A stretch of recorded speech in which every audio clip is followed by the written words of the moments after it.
Next up, we have Mareya's Serrano ham wrapped snapper with rice and some charred tomatoes. I don't know if this one is as worthy of the gram, but sometimes you're just looking at a picture and you want to dig in and eat it, right? That's good. Yeah, the Serrano ham is a really great protection for the fish. I love the crispy saltiness that Serrano ham gives to the fish. It's exceptional.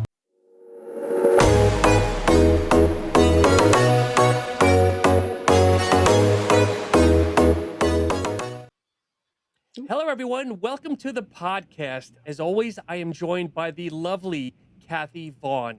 My guest tonight would take me over 2 hours to go through her accolades, but I will try to make this as quick and painless. She is a mother, a wife, inventor, and entrepreneur of the Eat Cleaner product line, author of the #1 release, Eat Like You Give a Fork, the real dish on eating to thrive, part of the Emmy-nominated show Recipe Rehab, recent contestant of Gordon Ramsay's Next Level Chef, competitive bikini bodybuilder, still looks like she's in her 30s, let's be honest here, folks, and according to her Instagram, she is living her good life. Please welcome Chef Maria Ibraham Jones. Maria, welcome to the show. Thank you so much. Thank you so much, Sean and Kathy. I appreciate it. So let's start off with something easy. Like, where did you first find your love of food, Maria? Being Egyptian, talk about your love of food. Yeah, I am Egyptian. My whole family is from Egypt. I was born in Egypt, and Egyptians love to eat. They love to talk about food. They love to shop for food. And I really, was born into a society, a culture that understands the relationship not just with food, but what food does to bring people to the table together. That is a huge part of who I am and what I like to share with others. So, from a young age, I was in the kitchen with my grandparents, my mom, my aunties, and they would give me little tasks to do. And when I could do those, then they give me more and more. And it's kind of funny because Egyptian women are quite territorial. So it's not like, oh, here, do all the work. It's, well, let me give you a little bit and then we'll see. So there's a lot of pride in cooking and pride in sharing that with others. So something that I had to kind of earn over the years. And, fast forward to when we moved to the US, it was really about trying to find our way as Egyptians in a type of, an approach to shopping for food and eating food that we had never experienced before. We would go into the markets and buy fresh produce and meats and dairy and bread from the oven, and you knew where everything came from, and then you go into a grocery store in the US and it was like felt very sterile. So I found myself after college, really diving into a career in the food industry, and finding a place that more resembled what I was used to, what I was raised with. Love it. So, as Kathy always says, that food is love. I mean, let's be honest, it's a time for sharing and it's time for everybody to sit around the dining room table. And I think in today's US society, I think we've lost a lot of that. I know I'm guilty where it's my family dinner time is sitting on the couch in front of the television. Yeah, we honor that as much as we can. And I was a single mom for 13 years, and I would still have the kids and I eat at the table whenever, as often as we could. And we carry that tradition on now. We have my dad living with us, and he's 84 now, or almost 84, and he'll be 84 in a week. And it's really important to me that we still have that time at the table together. And that is really a non-negotiable. We've been able to kind of create a life around that very important notion and action. And I think, food is love, but I think it is more of the expression and how you care for people with food. I think sometimes people love food a little bit too much, when it becomes something that they end up abusing or something that they have a love-hate relationship with because they don't know what food is supposed to do for them. Yeah. And so I think food is the conduit for love in a lot of ways, and it certainly is an expression of that. And how we come to the table and spend quality time with each other then becomes like the outward manifestation of that love. I think it's a crime to see people out at restaurants on their phones, not Yes. interacting with each other. I just want to go over there and throw that thing across the room. There's nothing that aggravates me more than you're trying to have a nice experience and people are on the phone or talking or it happened to me the other day. So I think the table should be revered and Yes. more than the food, the connection that we have with the people we love. I agree. I Kathy, agree did you want to 100. start us off with a question? So, you spend decades advocating for clean eating, but clean means something different to a bodybuilder than it does a chef. How do you reconcile the rigid, often bland world of prep dieting with the high flavor expectations of a professional kitchen? Oh, yeah. Yeah. This is something that I had to just really explore because, you know, you count every calorie, you count every gram. Hmm. And, while that is the the standard or, sort of like the expectation, I do believe that there is a lot that you can do with flavor that does not add calories, that does not add a significant amount of, fat or anything that would volatilely change the macronutrient, Hmm. uh, emphasis, that you need to get as a bodybuilder. So I'll give you an example.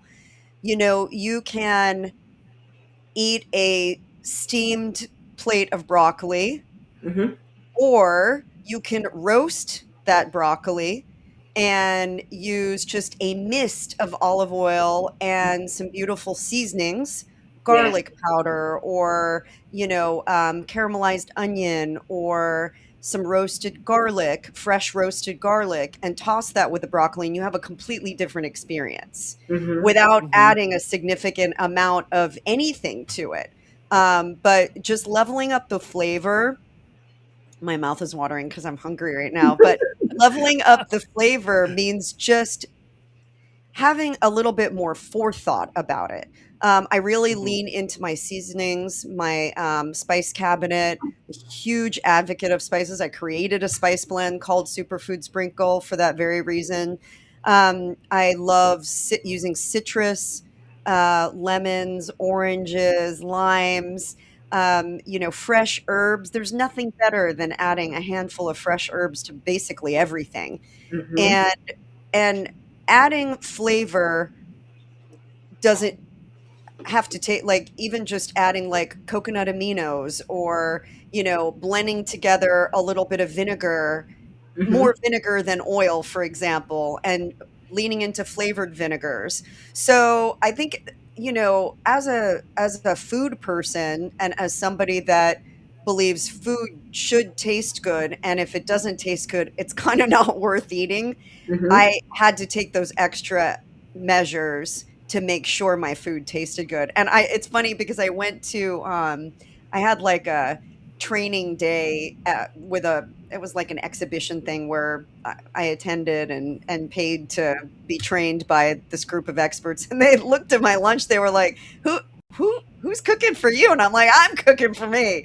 They're like, Hmm. we haven't seen a meal prep look like that before. And I was like, damn straight. So, Hmm. I think at the end of the day, we shouldn't, like, we're not life is too short to Right. not enjoy your Yes. food. Yeah, And if I got 10 extra calories in, then by God, I got 10 extra calories in. That's not going to break the bank.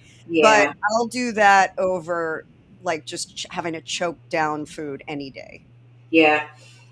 Because I know like people often look at because always at work, all I eat is prep food, and my coworkers always comment on how unless it's fish, but anything else outside of fish, they say, "Oh, that smells so good," and what spices do you use?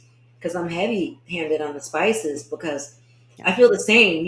Like food is art and it should taste good and you should enjoy it. Like it should just everything about it. It should be pleasing to your taste buds and to your nostrils, and it should just arouse all your senses. So Yeah. if you enjoy it, you love it. So it's like it's not punishment and Yeah. it's good for your body. Yeah. So Yeah, yeah. I mean, I'm gonna be perfectly honest with you. Prep Mhm. was miserable for me. Yeah. I mean, prep is really it tries every nerve in your body because Mm-hmm. you do unless you have somebody prepping for you, you have to you're just like a prepping machine, always thinking Always in the about what kitchen. your meals are gonna look like.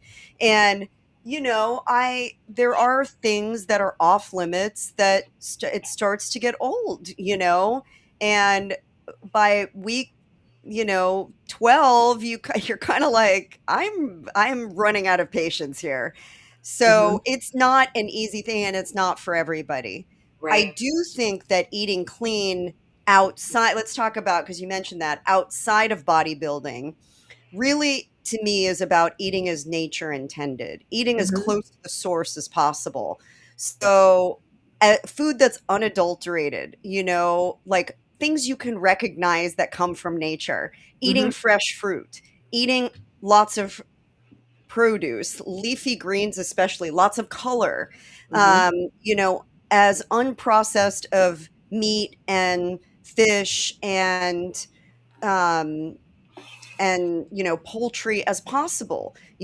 I think sometimes people kind of like get it twisted about protein too. They're so concerned about getting enough protein that they end up eating cheap protein or what I refer to as like third tier protein, because as you go up the food chain, it's really important that the protein you're eating is eating well too, or else it just becomes inflammatory in your body. So I'd rather you spend, if money is a concern, spend Hmm. a couple extra dollars a pound on something that's grass fed and finished, or Mm-hmm. at least organic, than Hmm. something that's factory farmed and you're eating, you know, 200 grams of protein a day. Like, so, we have to really understand that food is plentiful in the United States, but it's not all good for you. And Hmm. there's a lot of marketing spin.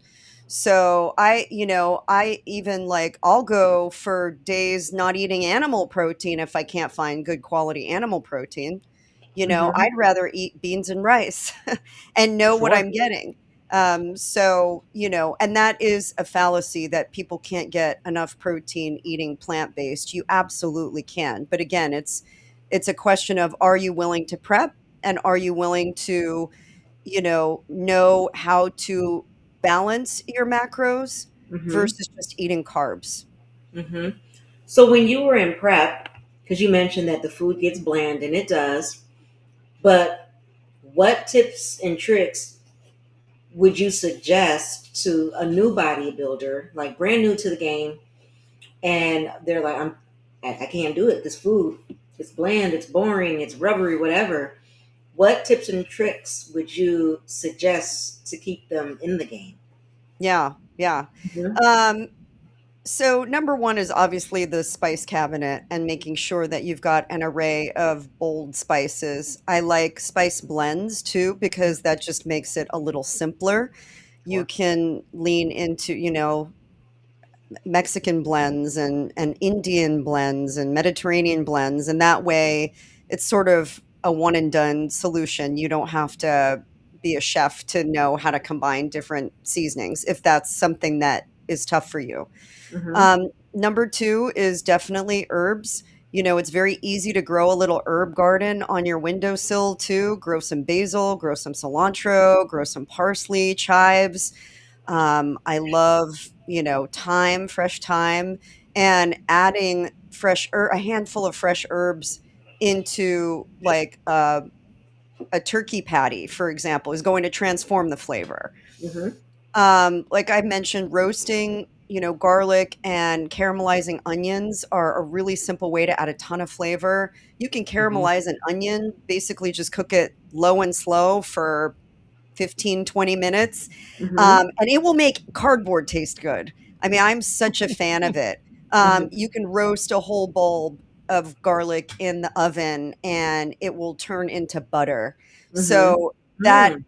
adds a depth of flavor that like you can get from butter, but you don't need butter to do that. Mm-hmm. So those are three easy things off the bat. And then, like I mentioned, vinegars, citrus, using vegetable purees Mm-hmm. when you can, when you're, maybe you're not like super hyper in prep, but you're just like trying to gain muscle. Mm-hmm. I will use like beet puree instead of fat in baked goods. I'll Mm-hmm. use Interesting. applesauce. I'll use I made a I won a chocolate cake competition on Recipe Rehab. I took all the fat out and replaced it with pureed beets, and Mm. my Wow. recipe won. Yeah, so it's amazing, like, because it's really about moisture. It's just about keeping moisture in. So, you can, I'll do that with like carrot cake or like a zucchini loaf, and the zucchini really goes a long way to keep moisture in, and it does the same thing with meat. So I'll Mm-hmm. like shred zucchini and add it into a burger patty, for example, and then you're getting more veggies, a lot more nutrients, less calories, and you're adding flavor to the meat with the vegetable. Mm-hmm. So those are all really simple things to do. And then, certainly like toasting, broiling, grilling, all those things where you're adding deep umami in from the cooking process. All that makes a difference. I mean, if you're going, say, for example, you're going to eat a piece of salmon, okay?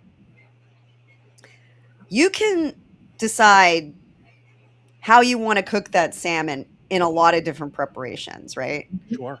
One of the easiest things that you can do is a technique called en papillote, or in parchment paper.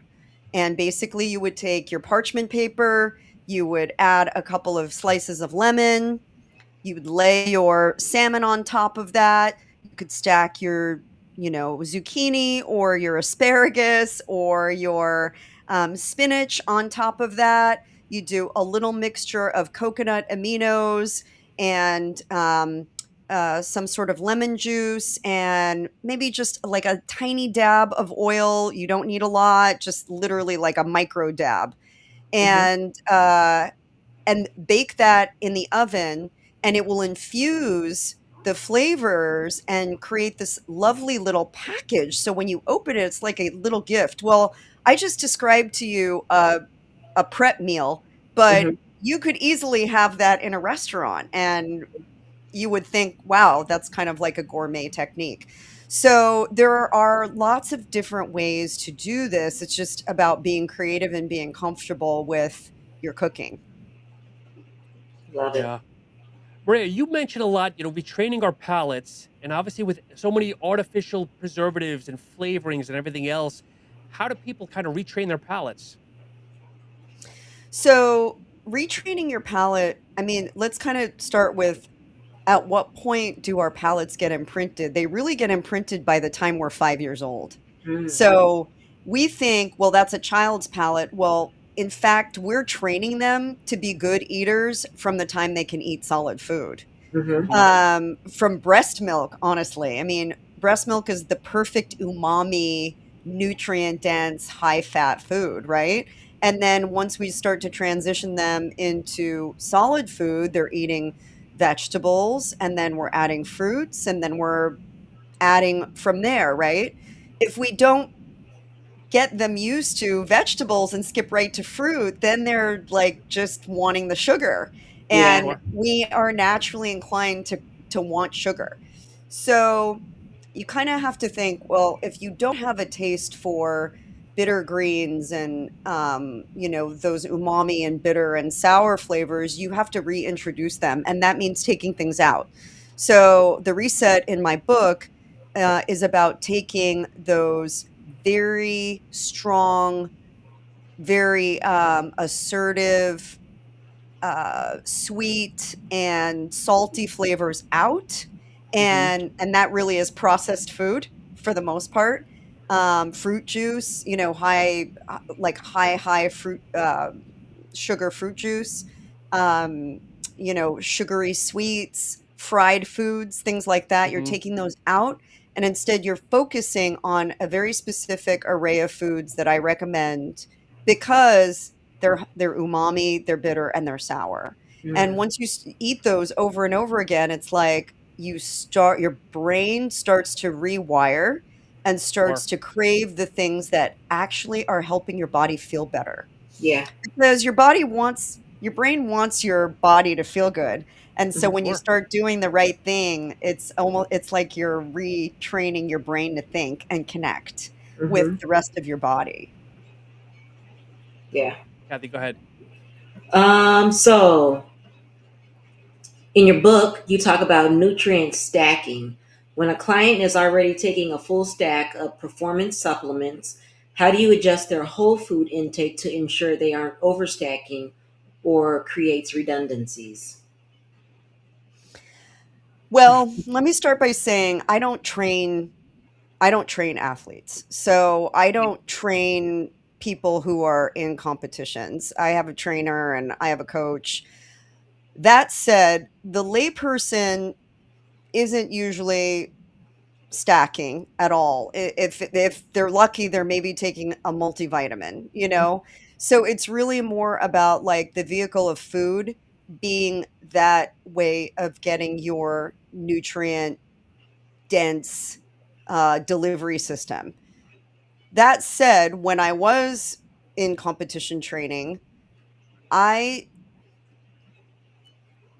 I don't I didn't do it. I just didn't do a lot of additional supplements per Hmm. se. I would take creatine, which I still do. I would take, a protein powder just because it gave me enough protein. I had a hard time like just eating food enough. So I would do like one protein powder supplement a day. And then I would do, you know, just my regular supplements. I wasn't really doing anything over the top. Hmm. Now, I'm a 50 something year old bikini athlete. If I was in my 30s or 20s, that might have looked a little bit different.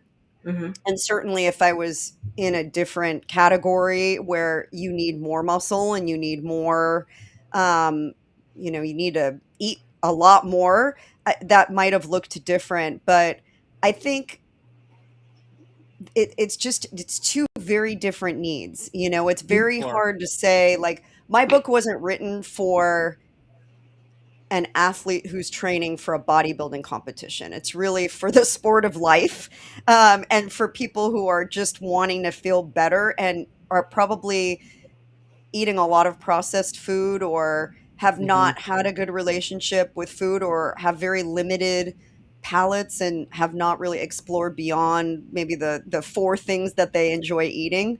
But if you have a very specific competition need or, and everybody's different, everybody's got different requirements, then that's going to lend itself to, other things. But this is really for more than 99% of the population that just wants to feel better.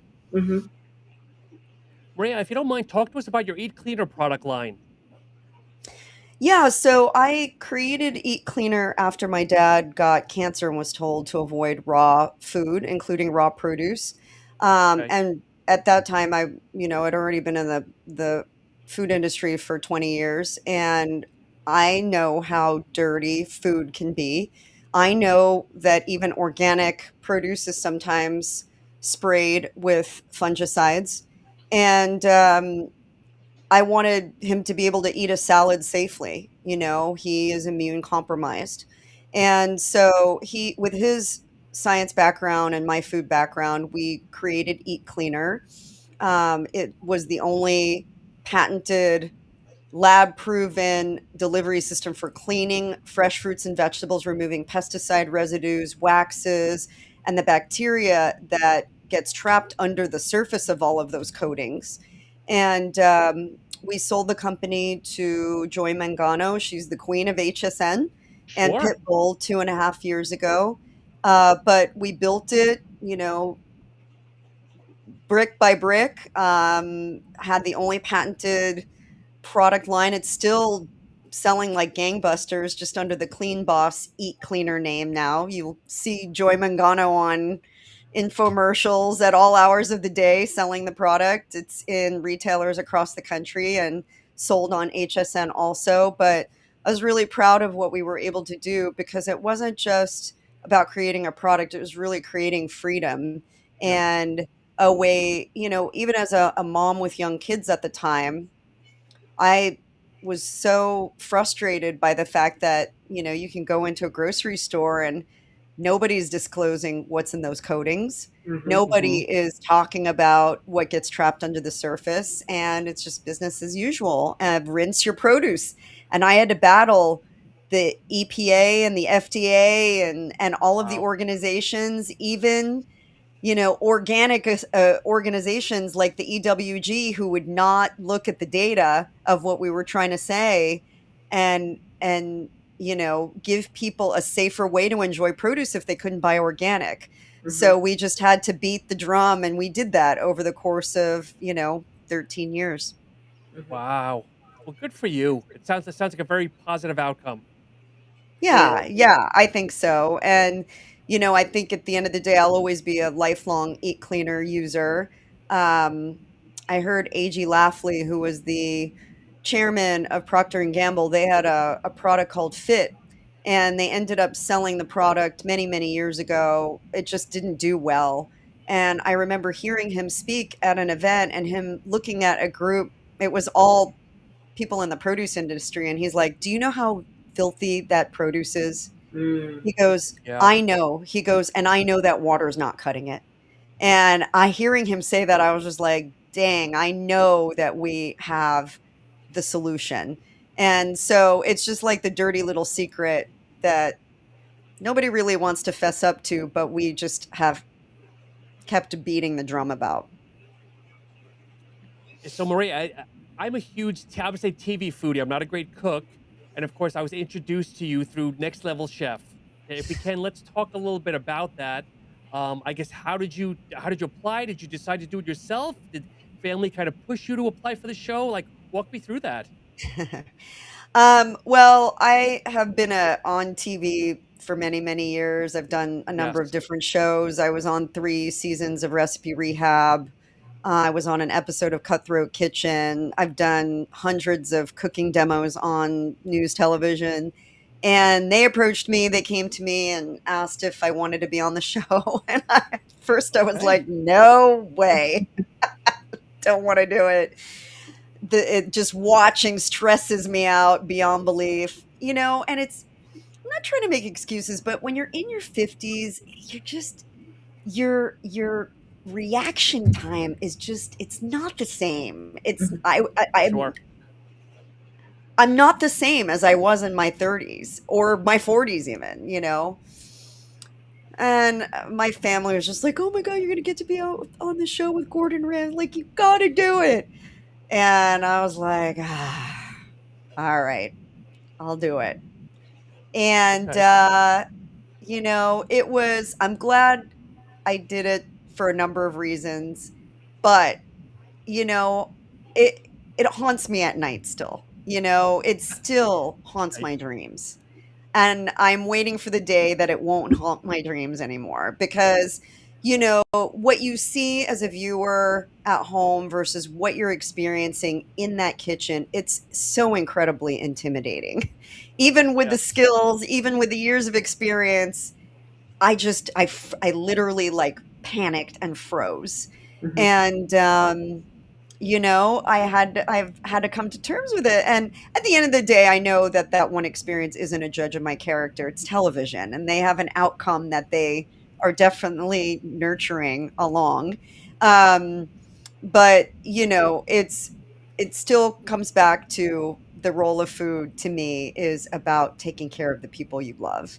And I will Yes. continue to cook for others. I'll continue to do my pop-ups called Salt and Light Supper Club with my son, who's a culinary student. He's actually doing his externship now and rolling into his second year at the Culinary Institute of America in Hyde Wow. Park.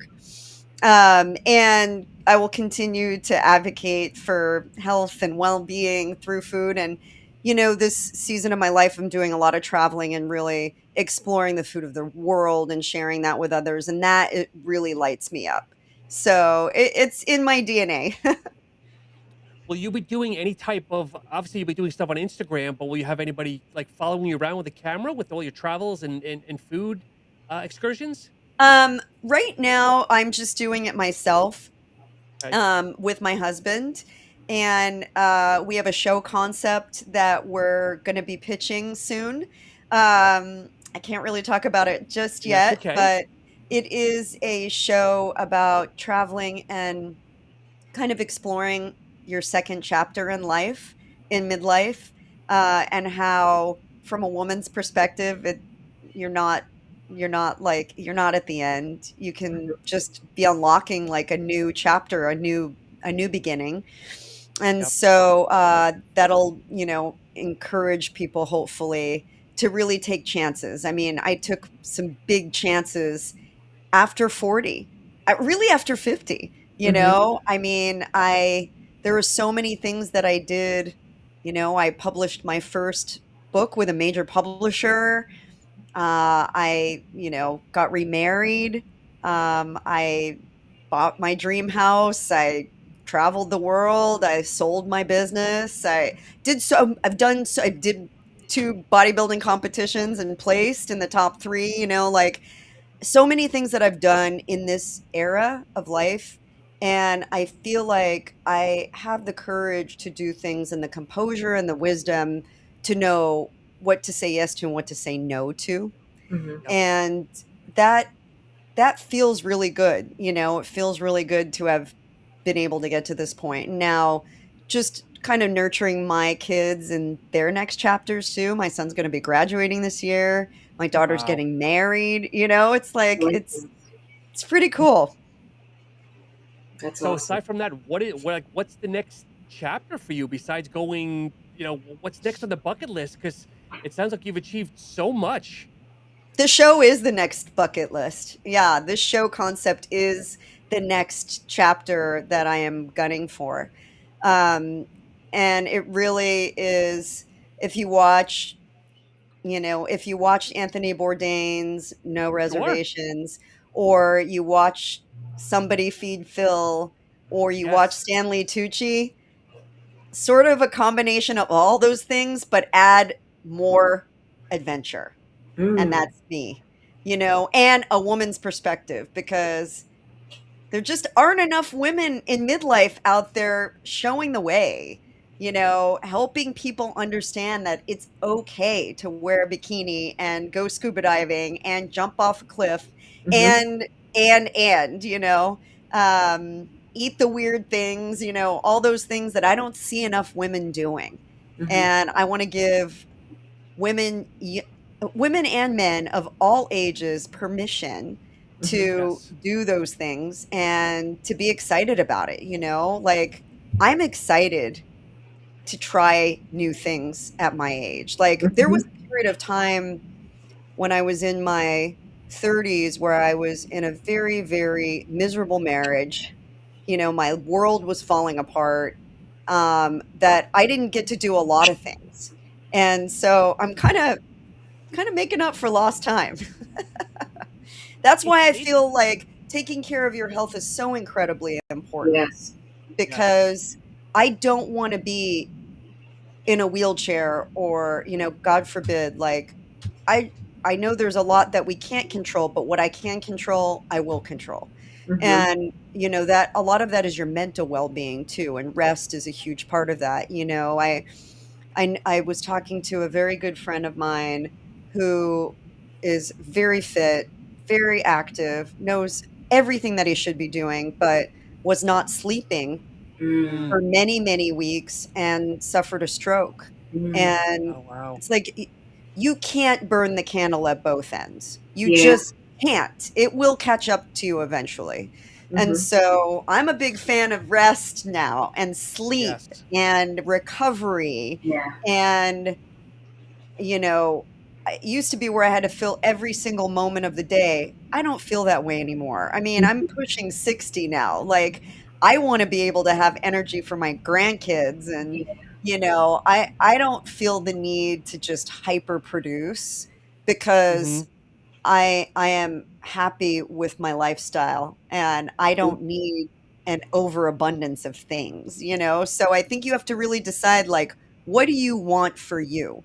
Mm. My vision of success is having enough means to be able to see the people that I love whenever I want. You Yeah. know, it's not I don't Yes. need a Bentley. I don't need, to travel first class everywhere I go. Like there's you have to make decisions, right? And I Mhm. think the chase and the grind come to a point in life where you're just like, I don't need it. I don't want it. I want peace in my life. Mhm. Yes. Yes. Maria, as we wind down, we know you have a hard stop. Was there any female chefs that you looked up to when you were Oh coming yeah. up along the way? Oh yeah, so many. I mean, Julia Child was my Of course. mentor from afar for a long time. I am a huge fan of Kat Cora. I've gotten to meet Yes. her. As the first Iron Chef. She really was like one of the big ones early on. Um, I like Martha Stewart. I mean, you Yeah. can say whatever you want about her, but she is Yeah. the OG homemaker turned mega brand, Mhm. like, just so relevant still in her 80s. I talk about energy, this woman. Yeah. I Yes. mean, Martha is everything, and I worked closely with her team, for a bit of time, and, everybody said they just were like, "The woman does not stop. She's so creative and has Mhm. a work ethic like no other." So she's amazing. And so many, male and female chefs that have paved the way. I'm a huge fan of Dominique Crenn. I Okay. got to host her at an event that I was doing. Mary Sue Milliken, Alice Waters, the list goes on and on. I mean, I got to Yep. actually sit at a table with Alice and Nell Newman, and just hearing Alice talk and how humble she is. I mean, she's almost like it's almost like she's stymied by how popular she got because her food at the essence is so simple, but it's food done correctly because it Yes. honors the source, it values the source, and the integrity of the quality of the product is really the most important thing. So yeah, just a handful of my favorites. Kathy, as we wind down, any questions on your behalf? Mm. Let's see here. I have one thing that I'd love to just mention. I think Please. that, you know, um, there's been a lot of protein buzz in the media Yes. these days. It's like everybody's talking about protein, protein, protein. And protein is incredibly important, but I really want to restate how important it is to eat a variety of micronutrients as well. Mhm. I think we get fixated on this cheap protein, on, processed food that it parades as protein. And then we forget all of the vegetables, the fruits, Yeah. what God gives us in abundance that comes from a seed. Mhm. And that's really where true vibrant health lives. You can't Yes. survive just eating fat and protein. Mm-hmm. And for the carnivores out there, for the people who are just kind of like living on fat, and Yeah. that is not sustainable. No. And Yes.